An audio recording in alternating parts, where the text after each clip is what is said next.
We're out of sync with our bodies and it's killing us. Almost every cell is programmed to work on clockwork to optimize its function. When our circadian rhythms are disrupted, those people have a high risk for many different diseases, starting from depression, anxiety, to metabolic disease like obesity, diabetes, to diseases like cancer and even dementia. Our circadian rhythm, which is our daily biological clock, affects more than just our sleep.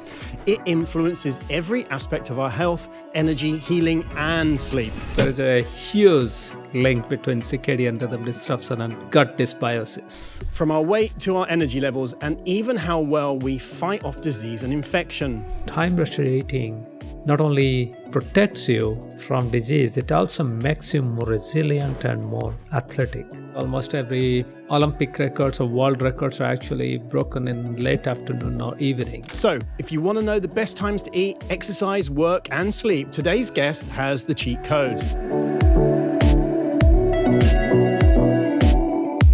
Welcome to the Health Optimisation Podcast. I'm Tim Gray, the UK's leading biohacker. This podcast is all about gaining actionable advice from the world's top experts and sharing new breakthroughs in nature, biohacking, technology, and longevity research to help you live longer and happier.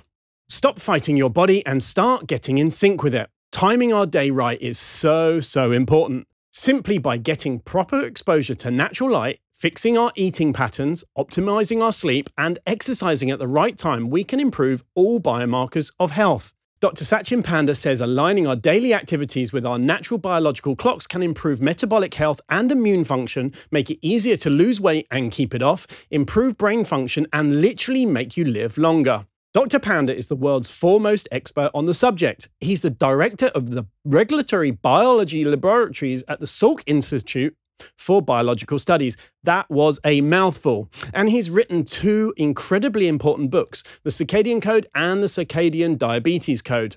He's here with an action plan of how you can start fixing your circadian rhythm and your health today. Dr. Satchin Panda, welcome to the show. I'm happy to be here. Hi, Tim. Yeah, it's great. It's great to catch up with you again, actually, especially after so long. So anyway, it's going to be an exciting episode today, actually. I'm really looking forward to this because since we last spoke and since the Health Optimization Summit that you spoke at, things have progressed quite a lot with how popular or mainstream, circadian rhythm and blue blocking specifically and light therapy has evolved. And I think obviously the circadian code is what helps spur this on. So it's going to be an exciting one for me. So what first got you interested in studying circadian rhythms? Well, the circadian rhythms are 24 hours rhythms. So that means our biology, physiology, metabolism, hormone function, everything changes with 24 hours. So I was interested in how timing plays a role in biology, how we are different between middle of the day and middle of the night. So that got me interested in understanding circadian rhythm, because slowly I also saw the incredible relevance of the circadian rhythm research in modern life, because in modern life we are essentially staying late into the night, so our nights are like days, and during daytime we are walking around like zombies because we are sleepless. So I just wanted to know, why is this? Means we are the same people with the same gene, just a few hours of sleep deprivation or changing our sleep schedule makes such a huge difference in our body. So that got me interested.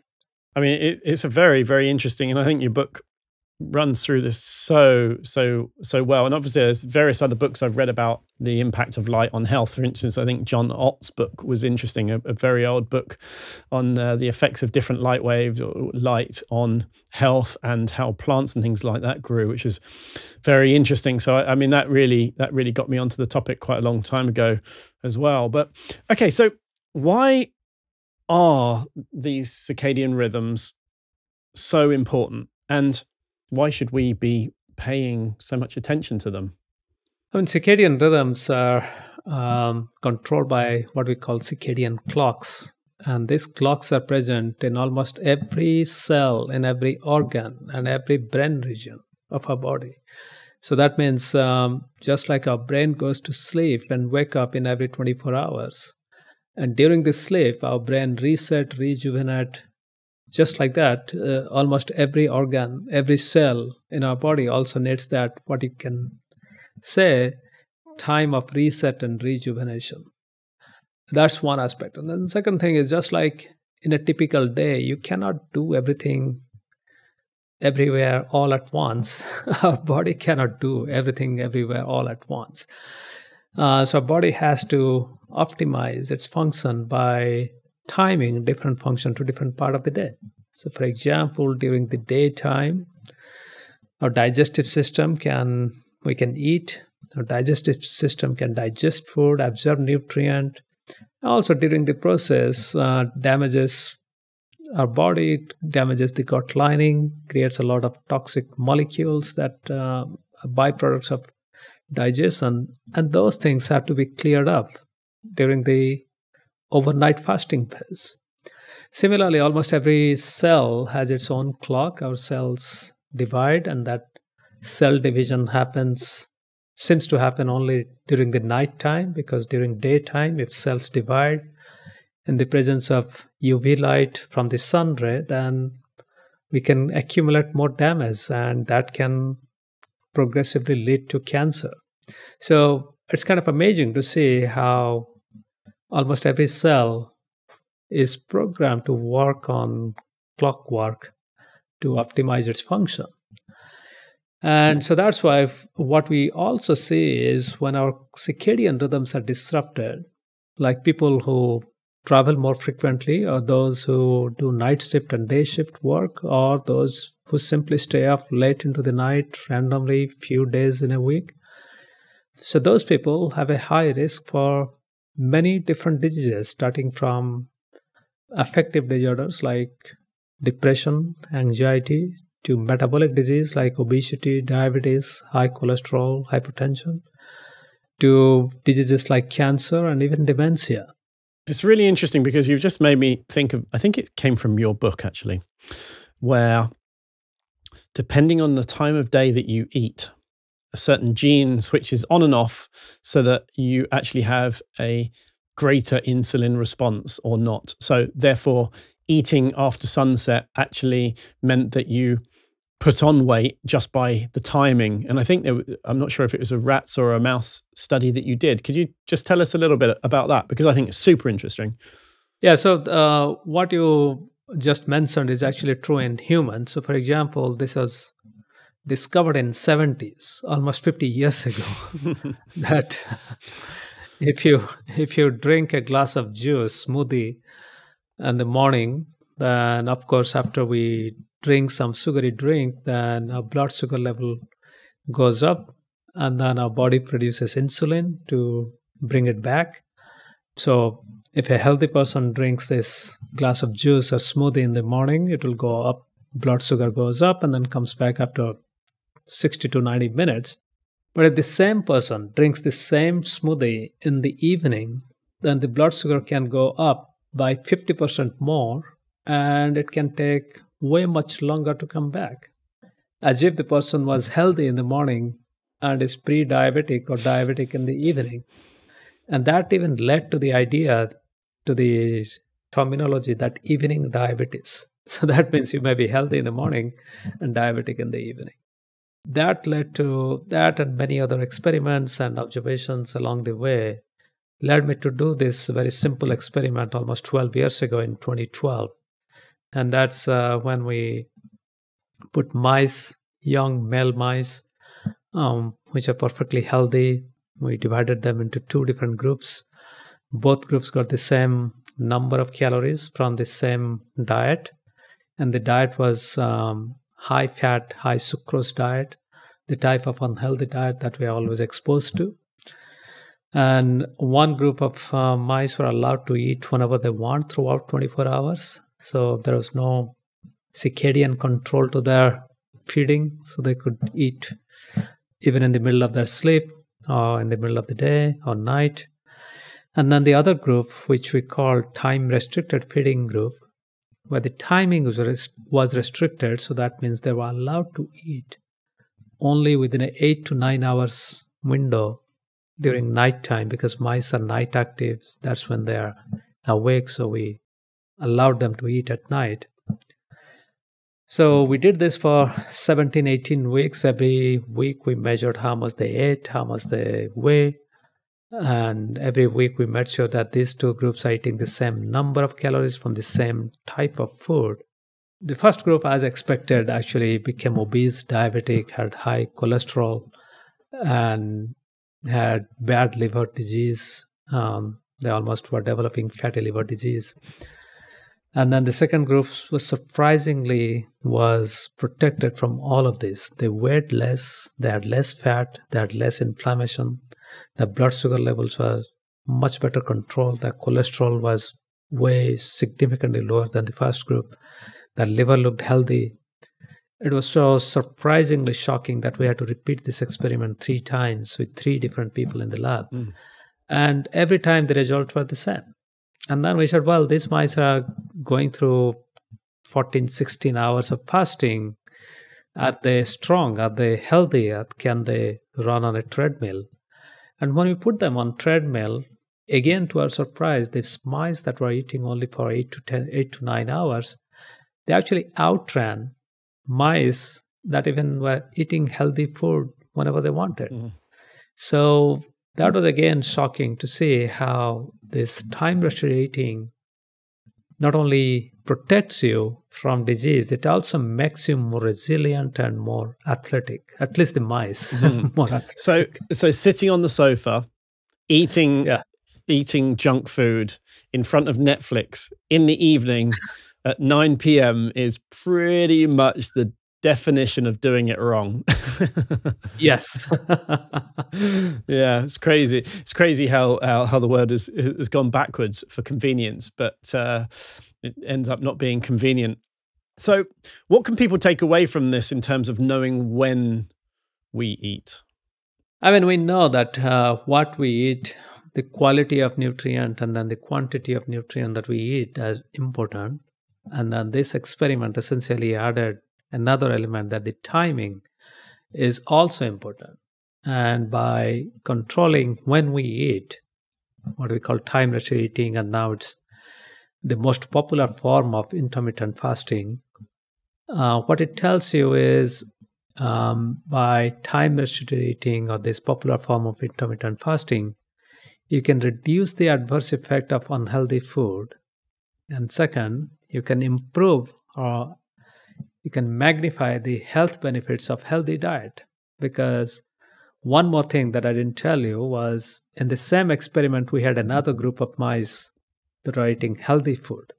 They're eating healthy food whenever they wanted, but actually mice on healthy food, they're more disciplined. They eat around 80-85% of their food during nighttime when they're supposed to eat. Maybe 15 to 20% during daytime when they're not supposed to eat. But if we consolidate and feed them only during nighttime for 8 to 9 hours, then these mice, they don't look very different from mice that eat whenever they want it.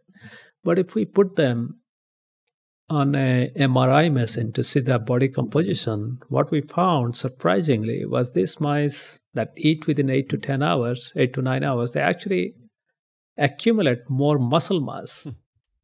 And that muscle mass is retained even until they're middle-aged.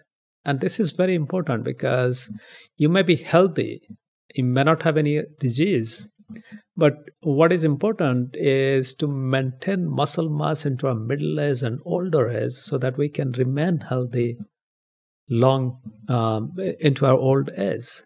Yeah, it's interesting, isn't it? I mean, food is energy and nutrients and so many things. And if you're having processed food that's low in nutrients, you're eating volume, but not necessarily getting the nutrients you need for your muscles to repair or your body to operate correctly. And yet people think food is a binary thing, eat or don't. It's everything in between. Now, one thing I just want to touch on there is a super interesting point that I've heard, quite a few times from female followers, for instance, where men can eat in a 6 to 8 hour window pretty easily without their hormones going out of whack. In fact, they seem to do better with their hormones, testosterone levels, when they're intermittent fasting and eating in a 6 to 8 hour window. But women that try to do that end up having high testosterone and end up losing their periods, some of them as well.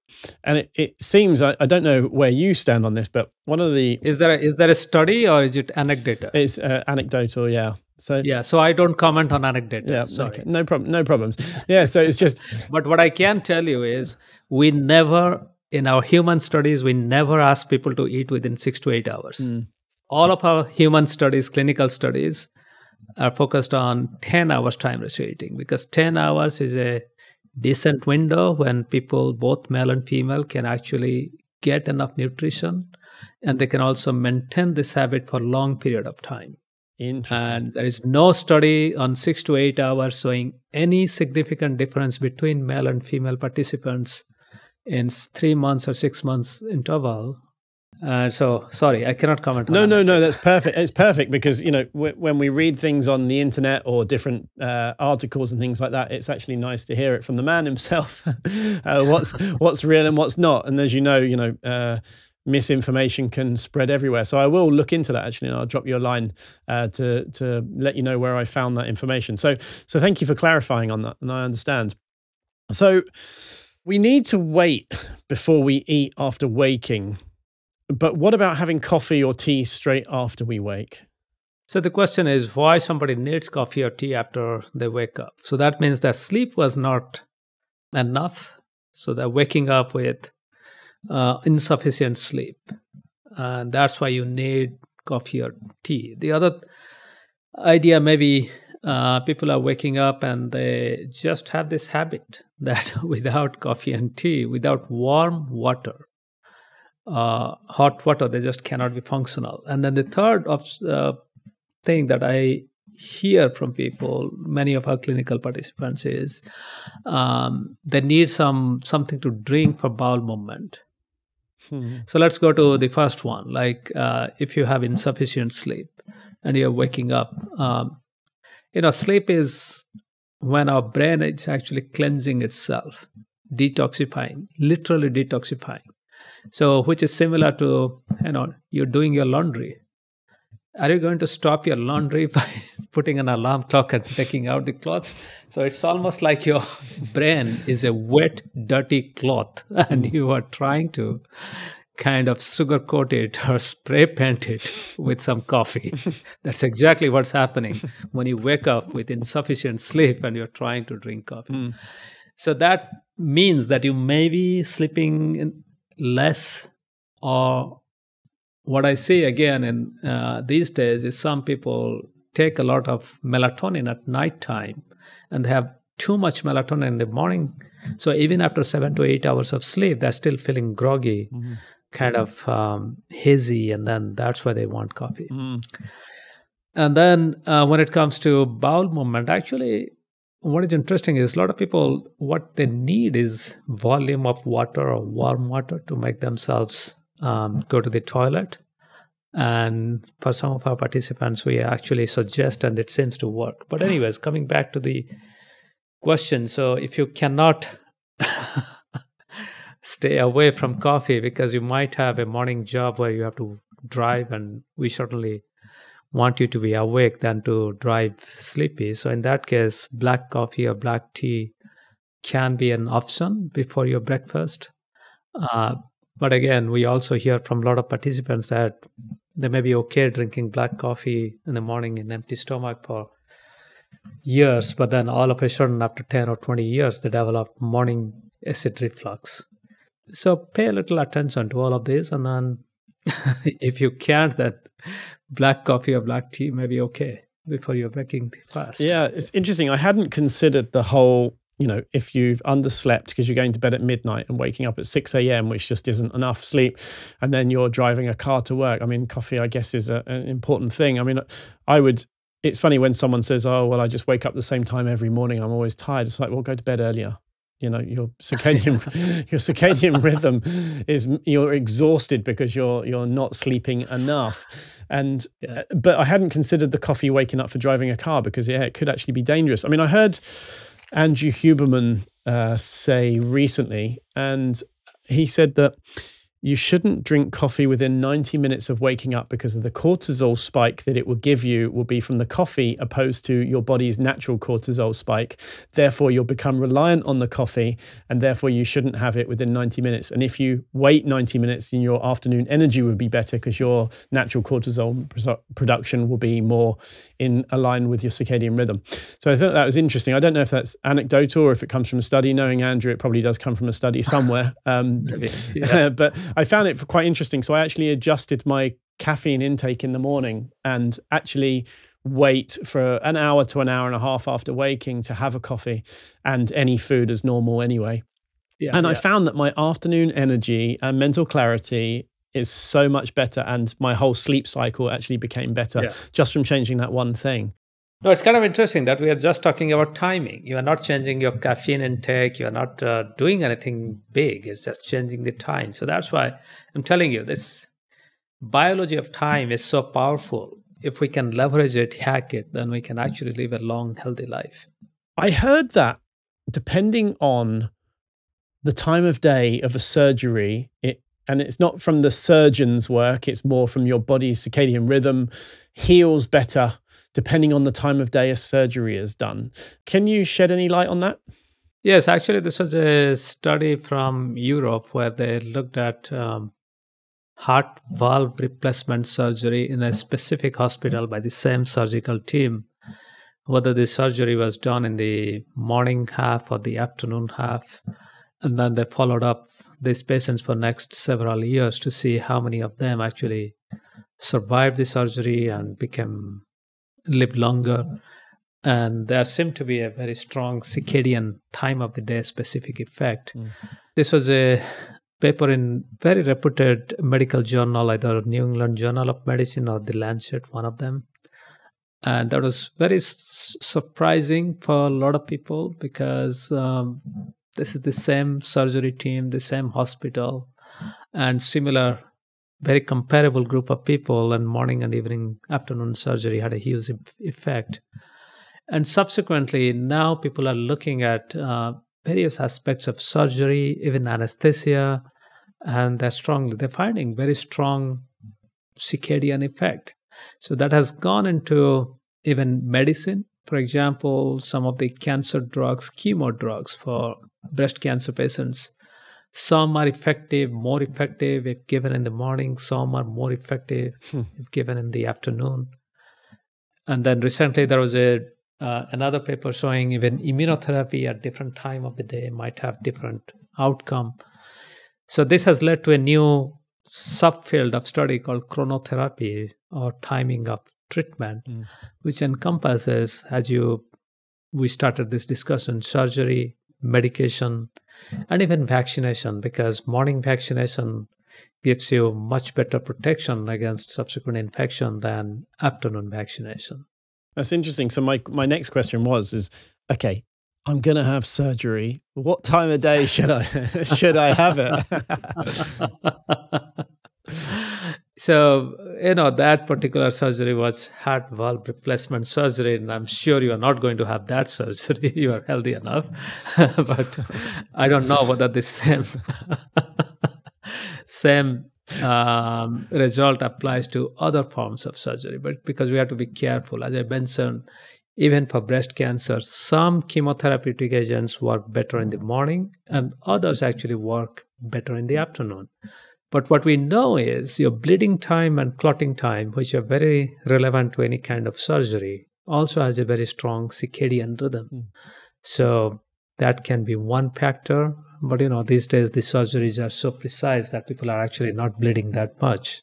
Things are advancing quite quickly, but it's going to be interesting to see where this chronotherapy, how far they're going to go with it and doing on timings. Because obviously if pharmaceutical companies can make their drugs even more effective and can prove this just from the timing of it, I mean, it's going to make them more profits and more people healthier quicker. So it's actually a very interesting area, I guess, that they're going to be exploring quite heavily. No, actually, it's already in practice. It's, for example, for arthritis, pain is more painful. Your joints are more stiff in the morning. And people who have arthritis pain, they usually get up and then used to take the painkiller in the morning. But what became very clear is many of these arthritis pain management drugs, if they're taken at bedtime or in the evening before, then they are even much more effective in reducing morning pain. So that led to new formulation, slow release formulation, so people can take this drug in the evening or bedtime, and they're much better protected from this bad pain in the morning. So slowly these concepts are coming into practice, particularly when drugs are going off their patent period and pharmas are reformulating.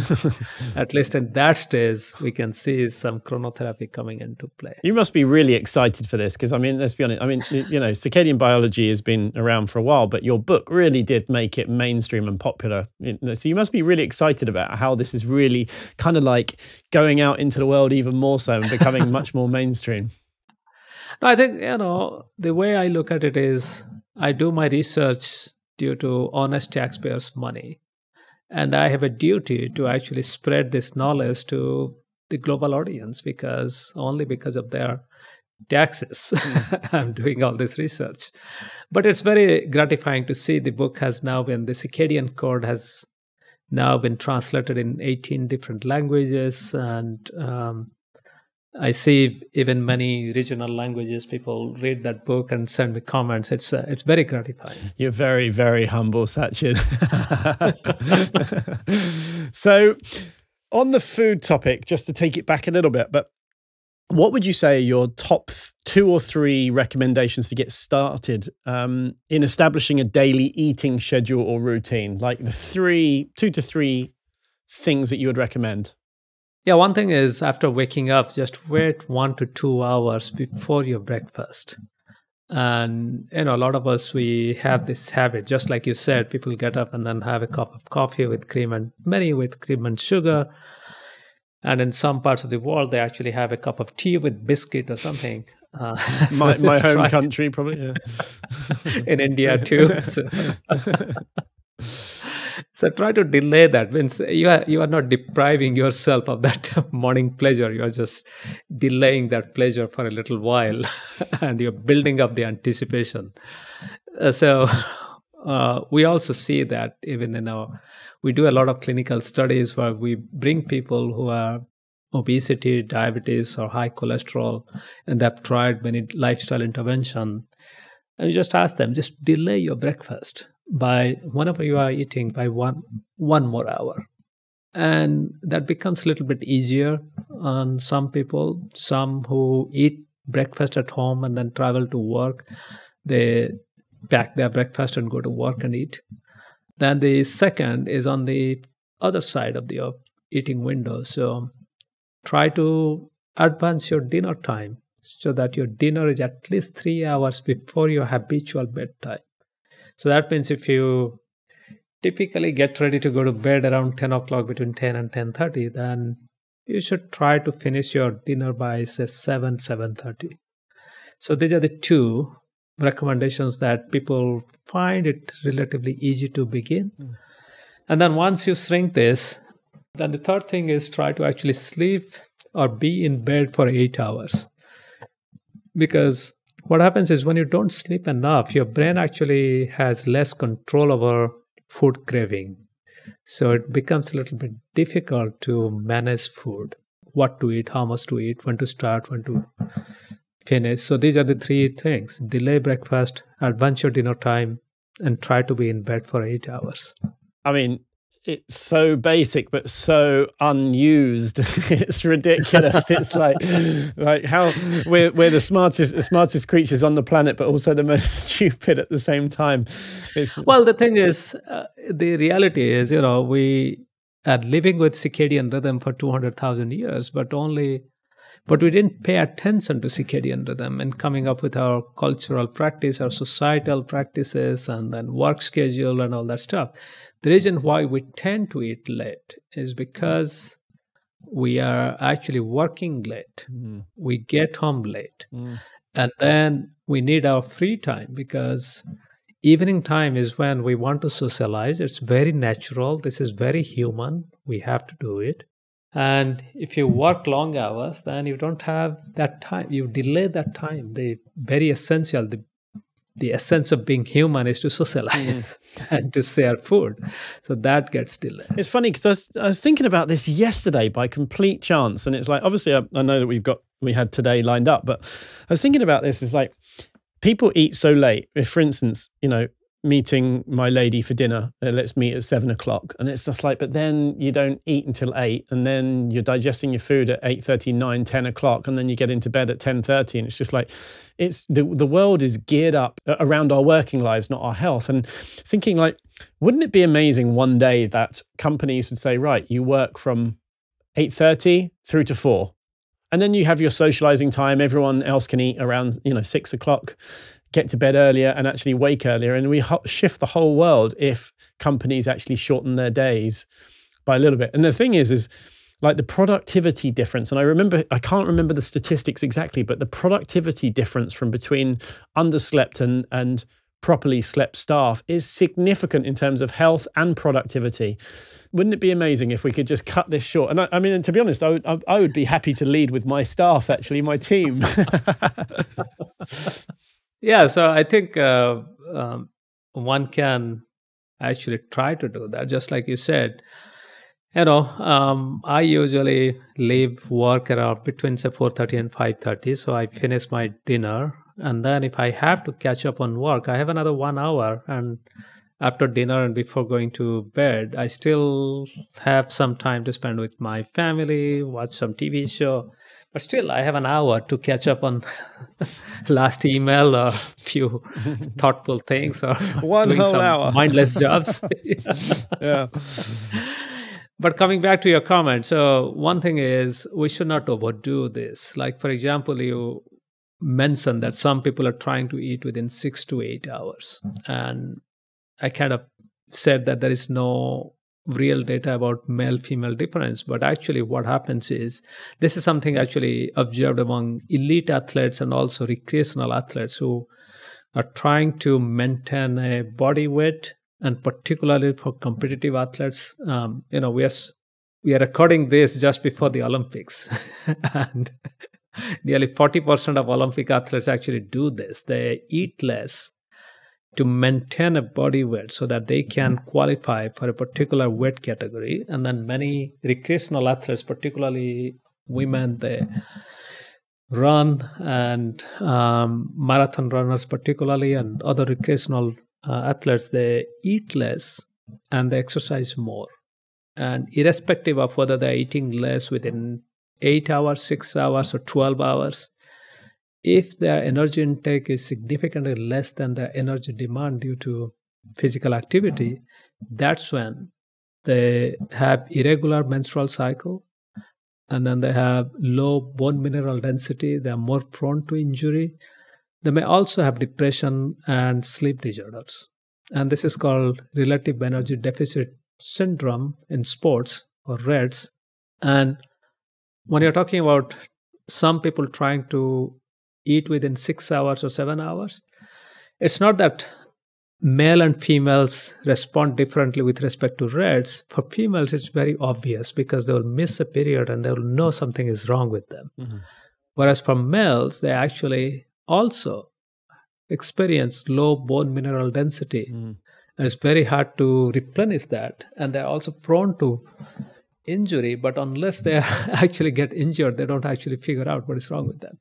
The point is, when you eat substantially less than what your energy demand is, then females are more likely to see that in their menstrual cycle, whereas males actually don't observe it, but their body is also suffering from many internal damages. Mm. Wow, that's an awesome clarification, to be quite honest, because females have an alarm bell. Something's going wrong here, ding, ding, ding, ding, ding. Whereas the guys, I guess it'd just be fatigued or whatever. That's super interesting. So is there a link between circadian rhythms and gut dysbiosis or gut health problems? Yes, there is a huge link between circadian rhythm disruption and gut dysbiosis. And in fact, if you look at shift workers, those who do night shift work, and they go back and forth between night shift and then day shift when they're off the work, they are more likely to experience gut problems first. So indigestion or constipation, and then slowly it will go to irritable bowel syndrome or IBD.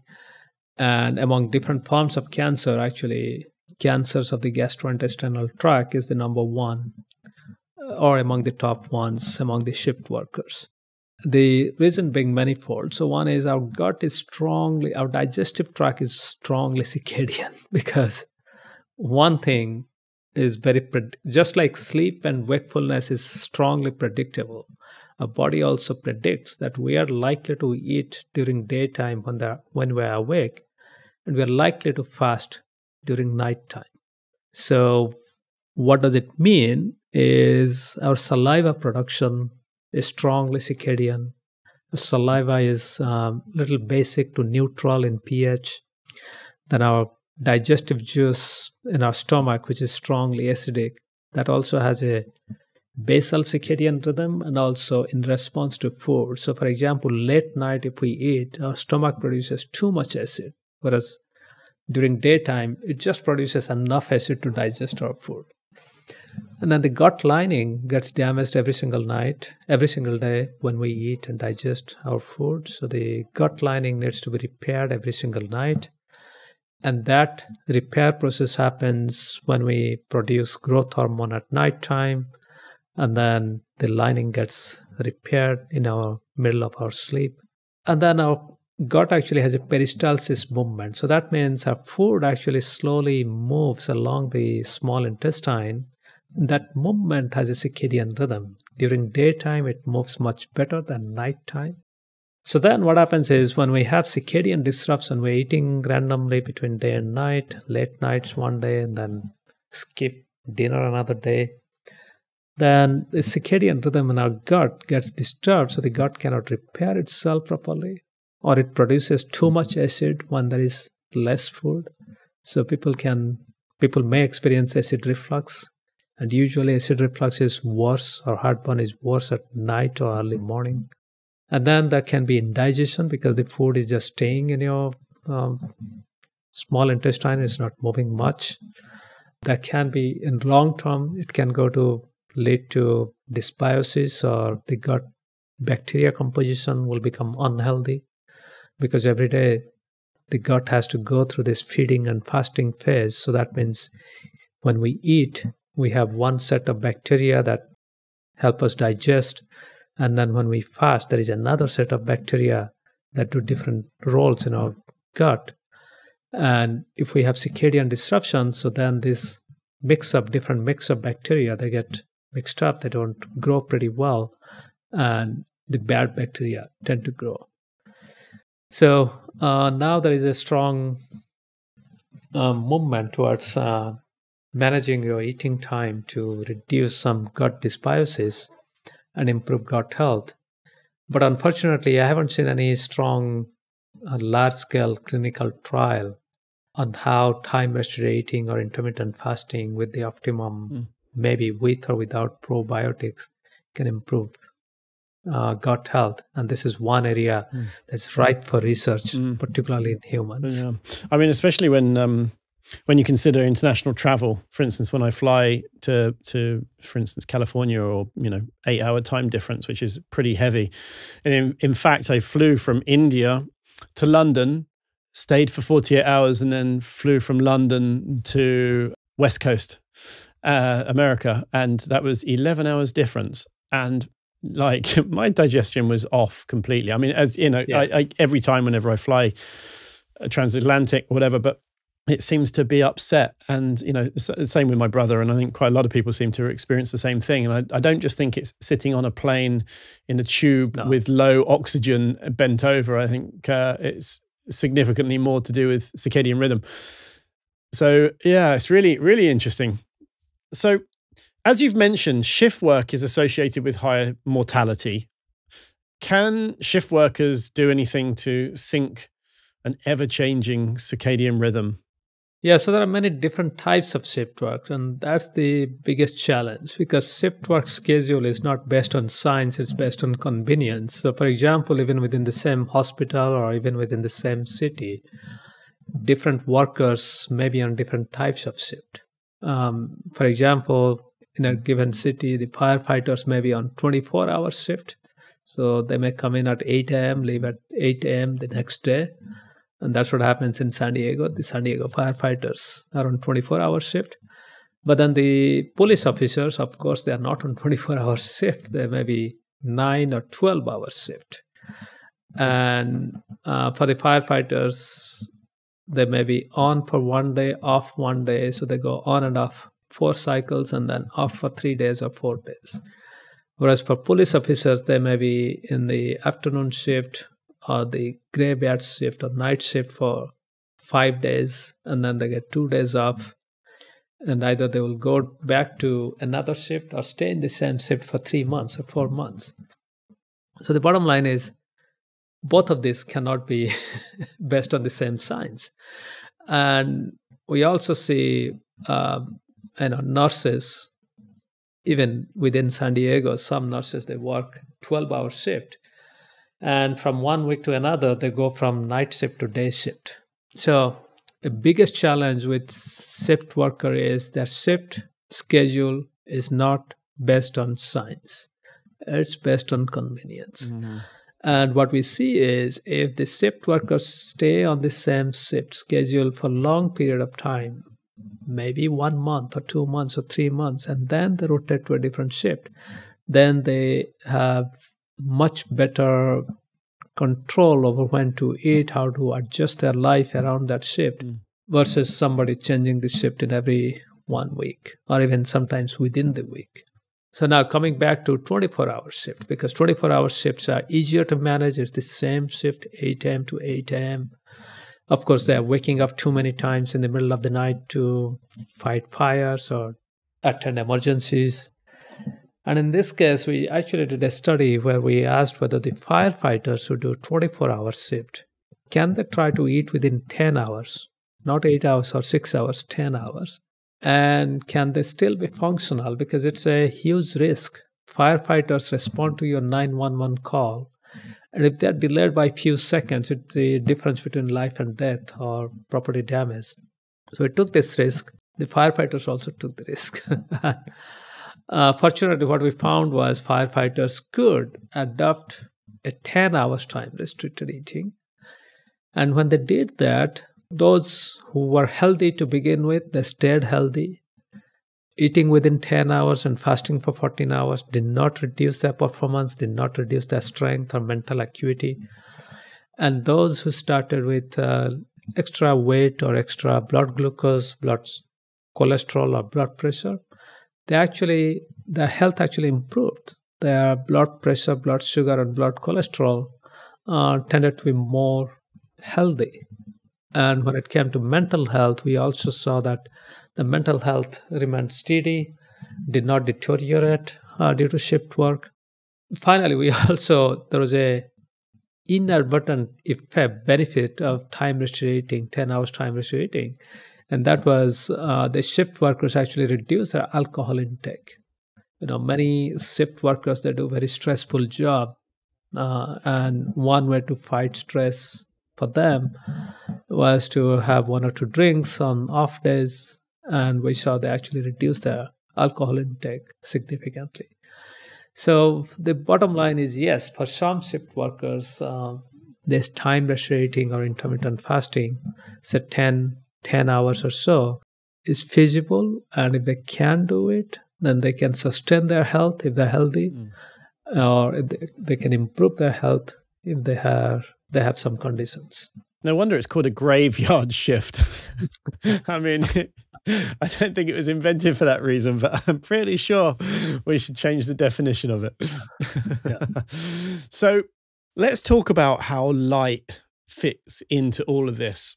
So if we start our day by looking at a phone or computer screen rather than getting natural light exposure, why is that damaging? And before you answer, it reminds me to put on my new blue blocking glasses for junk light, because obviously here in the studio it's very bright, it's quite flickery, and I often get headaches from it. So these arrived this week, as I mentioned before we started filming, a prescription for reading for me, my first pair of blue blocker prescriptions. So thank you very much, Filter Optics, for sending me these out. And I've got orange ones for the evening. So anyway, so why is it so damaging, this whole light thing, Satchin? Well, let me correct you. Light is not always damaging.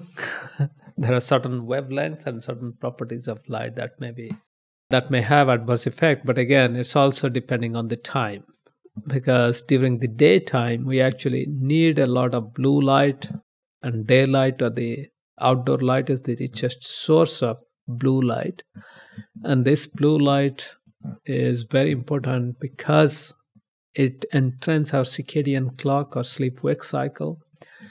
It also increases alertness, reduces depression, particularly people who live in northern extreme latitude. They might experience winter blue during winter time, and that's because of less exposure to daylight.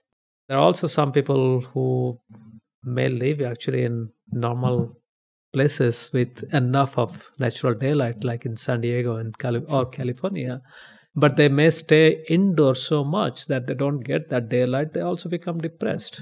And so during daytime, having exposure to bright daylight is actually beneficial and can reduce depression. But at nighttime, depending on time, the benefits can be detrimental. During the nighttime, bright blue light, which is also present in LED lights, very bright LED lights, can reduce the production of melatonin, our sleep hormone, and can keep us awake for a long time late into the night. So that's why it's advisable for people to go outdoor to get daylight. You don't have to stare at the sun, or you don't have to even sit under the sun. You can be under a tree or on a canopy, under a shed, and you will get enough light. You can spend 30 minutes to an hour. And during nighttime, you should avoid bright light. And just like you showed Tim, if you have a pair of blue filtering glasses, then that can also help you. It helps some people to put on those glasses a couple of hours before their sleep time, and they actually report better sleep. There is a lot of variability from person to person in our sensitivity to light. So, for example, I may easily tolerate 1,000 lux of light, or, for example, my tablet or iPhone can be at full brightness, and it may not have any impact, very little impact on my melatonin level, whereas my cousin might actually look at very dimly lit screen and still get 50% reduction in melatonin. So that's why it's very personal. How sensitive you are to light is very personal. And for some people, these blue blocking glasses work, and for some, it doesn't work. It doesn't mean that the biology or science is not there. It's your sensitivity may be different. It's really funny because, like, I have quite a large following these days, and I get asked lots of questions, and I see patterns, between them. And it's funny, I find, often there's, 5 people in every 100, let's say, that they try everything. And it's not until that they stop using household lights at night, regardless of blue blocking glasses, they don't have any sleep improvements from blue blocking glasses. But the moment that they go to candlelight, which is lower and not so high, it's more obviously natural spectrum, then they nail their sleep issues. So they're super light sensitive, but they're the ones that go into the bathroom, brush their teeth at 11 o'clock at night with the full flickering LED blue lights on, and then wonder why that they wake 5 or 6 times through the night. So it's just really, really interesting. And I'd just like to say my understanding from what you've just said is that blue light stops us secreting melatonin, our sleep hormone. So it helps keep us awake. And the absence of blue light means that we start secreting our melatonin sleep hormone so we can actually fall asleep. So if we're subjected to blue lights after sunset, it's telling our brain that it's, could be midday, 1 o'clock, depending on the angle of the light and the color of the light. And by having lights on into the evening, our body still thinks it's daytime, so it's not ready to sleep because we haven't secreted enough sleep hormone. Would that be a good recap? Yeah, that would be a good recap. Yes. So from my experience personally, and again, I'm going to talk about my anecdotal evidence. I noticed that when I don't use blue blocking glasses, and I'm saying, specifically the orange ones that block out, 70 to 80%, I think of blue light, then if I don't use them within 3 hours, then my sleep is roughly 20% worse. And if I do use them, then obviously it's 20% better. And this is very consistent now. I mean, I've been tracking with an Aura ring, and currently I'm tracking with an Aura and an Ultrahuman ring, both to see, how they align. And it's very consistent. And I also notice that when I'm in a studio like this and the LED light is flickering and I don't wear blue blocking glasses, I end up with a migraine within a couple of hours. So it's actually very interesting how I'm quite light sensitive, but for instance, my partner, she's very, very light sensitive and will be awake 5-6 times through the night as a result of having this light. So it's been a big education journey on this. No, actually, you raised another interesting point about migraine. Yes, there are some people who are so sensitive that this flickering light or even bright light can give them headache or migraine pain. And the reason is the same blue sensitive neurons in our retina, they actually connect to part of the brain that when superactivated can trigger migraine pain. So that's the biological basis for that. Interesting. So there was actually studies done before even we knew about the blue sensing protein, where school children were given a blue blocking glass or red light blocking glass. And these children who got the blue blocking glasses, they actually had less number of migraine attack. And also when they got the attack, it was less severe than the other control group. It was a very small study done in, I think, 80s or 90s. It was published in a small journal, but it was kind of before even we knew there is a blue sensing protein in our eye. It's funny because my family are migraine sufferers, actually. And my mum and brother were, I would say, chronic migraine sufferers, which is 16 plus days a month traditionally. It's insane. Yeah. Obviously, as my mum's aged and gone through the menopause and things like this, that's changed. And also, things like her metal fillings and mercury detoxification and sleep posture and EMF reduction and light adjustment has made such a huge difference. And my brother is trailing behind, unfortunately, poor guy. Mm-hmm. But so it's really interesting you touch on the migraine element. So thank you for that. One thing I like to talk about a lot is like actionable takeaways. And as we've touched on a few things that people can do in terms of adjusting their day of eating timing, like what tweaks can people make to their home lighting environment during the evening? So just to support the circadian rhythms. Yeah, I think this is a very important point because most people, when we redesign our house or when we think about lighting, we are always thinking about how bright our house should be because we are humans. We are like insects. We are attracted towards light. So we like light. The first thing that I suggest people is just turn down your light. Like if you curb your enthusiasm for bright light, go for dimmer light and layer it. So for example, if you want to work, you don't need to light up the whole room. You can have a task light or old style table lamp, for example. You can illuminate only the surface that you want to read from or work on. Light layering is one. And then the second is, if you can, then you install dimmers instead of switches so that you can dim down your light in the evening. Whenever you need to brighten up your room, you can brighten it up by sliding it up. And then the third one is, if you can afford, then it's better to actually switch to LED lights that can change color.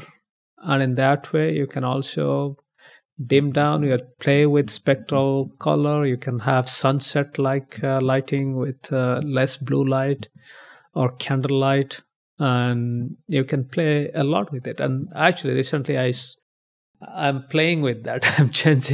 I just changed to this tunable light, and it's kind of interesting how I can dim it down and change to almost like candlelight spectra, and just for fun. And also, anyways, I was very careful with light, so it doesn't affect me too much. Well, it's funny. These are the three. It's great. I love hearing you say this, because there's a brand called Lichtblock. It's a German company that do red light, so LED automatic lights. So actually, I've got them up the stairs, in the bathrooms. So when I get up during the night, it goes red, so I can see where I'm going. And in fact, after sunset, pretty much that's in most of the house is how I live.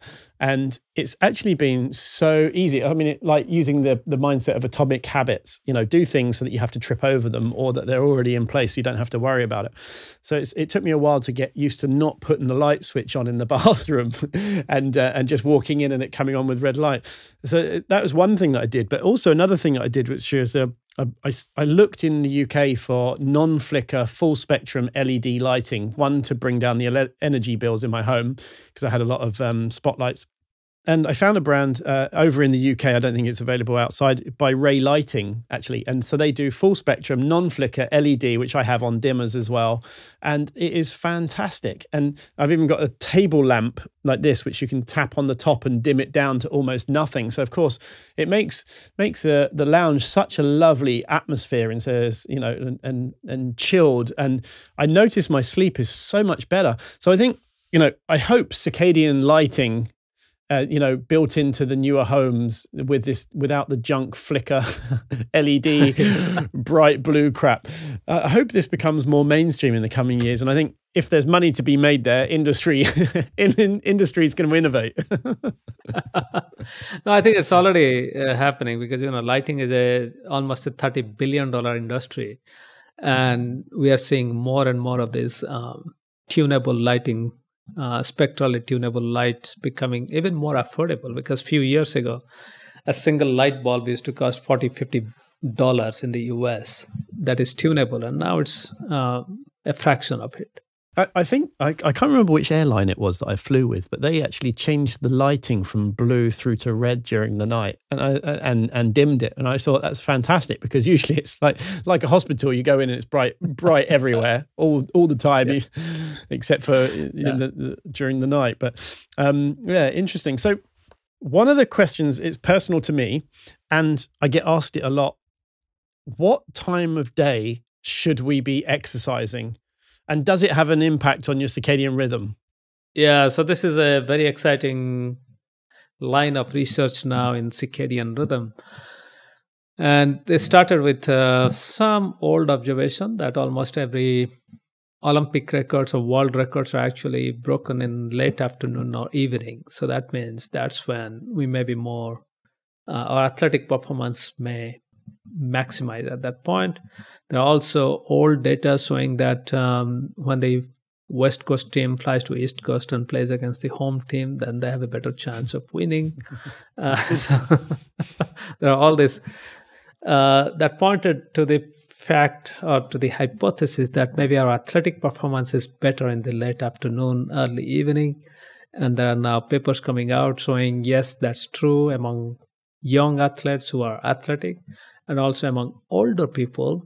They have a low risk for injury because our motor coordination is much better. Our joints are warmer, so you can exercise much better late in the afternoon. So late afternoon seems to be the best time. And then for people with diabetes, there was this interesting study that came out from Karolinska Institute in Sweden, showing people with type 2 diabetes who do high-intensity interval training in the morning versus the same people doing the same high-intensity interval training in the afternoon.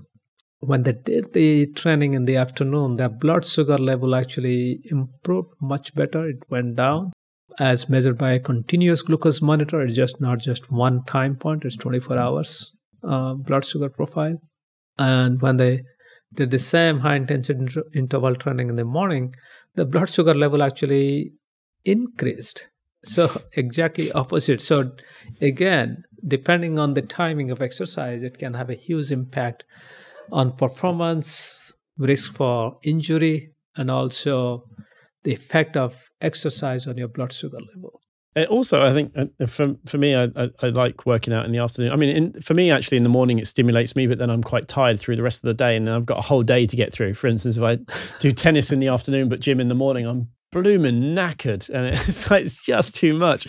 But if I do it late afternoon, it seems to be the best for me as a sweet spot. But if I do it later into the evening, such as when I'm traveling and I'm in a hotel and, you know, I still have to get my workout in, I find that I think the excitement and exercise gets the blood flowing so much that I don't actually sleep as well, because it interferes after a period of time. So yeah, it's interesting how our bodies work on this timing, and I'd be really interested to look into actually like muscle gain and see if there's any data that comes out around muscle gain and timing specifically at some point. So it's something I'm working on. So Dr. Satchin Panda, it's been absolutely great to catch up with you and speaking with you today. Thank you very much for joining me on the show. Thank you, Tim, and have a perfect circadian day. Thank you.